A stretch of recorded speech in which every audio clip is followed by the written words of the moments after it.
আজকে খুব সহজভাবে এই কলিজা ভুনা রেসিপিটা শেয়ার করছি, আশা করি আপনাদের ভালো লাগবে।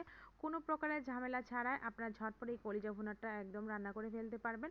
তো প্রথমে ফুটন্ত গরম পানিতে কলিজাগুলো দিয়ে নিলাম, দিয়ে বেশ কিছুক্ষণ আমি গরম পানিতে ডুবিয়ে রেখে তারপর উঠিয়ে নেব। চাইলে আপনারা ভালো করে ফুটিয়েও নিতে পারেন।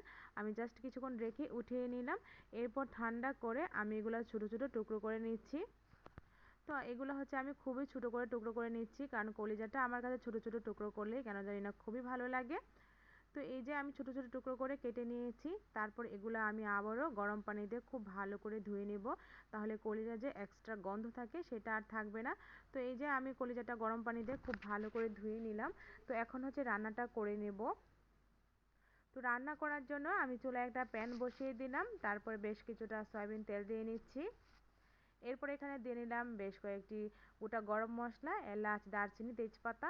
তারপর এখানে দিয়ে নিলাম 2টা পেঁয়াজ কুচি।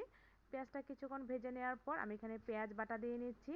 তারপরে বাকি মশলাগুলো দিয়ে নিলাম, আদা বাটা, জিরা বাটা, রসুন বাটা। তারপর গুঁড়া মশলা দিয়ে নিচ্ছি, হলুদের গুঁড়া, ধনিয়ার গুঁড়া, মরিচের গুঁড়া এবং স্বাদ মতো লবণ দিয়ে মশলাটা পানি ছাড়া কিছুক্ষণ ভেজে নিচ্ছি। মশলাটা যখন ভাজা হয়ে যাবে তখন এইখানে আমি অল্প একটু পানি দিয়ে নেব।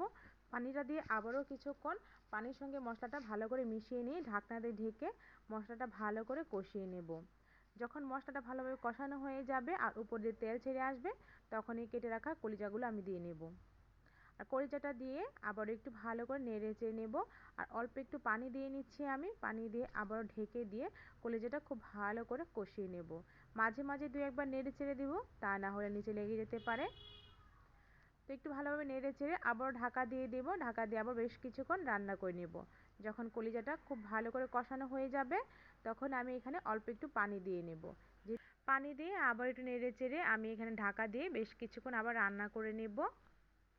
যখন খুব ভালো করে ফুটে উঠবে, তখন যে গোটা গরম মশলাগুলো সেগুলো আমি উঠিয়ে ফেলে দেব, কারণ এগুলো এখন আর কোনো প্রয়োজন নেই।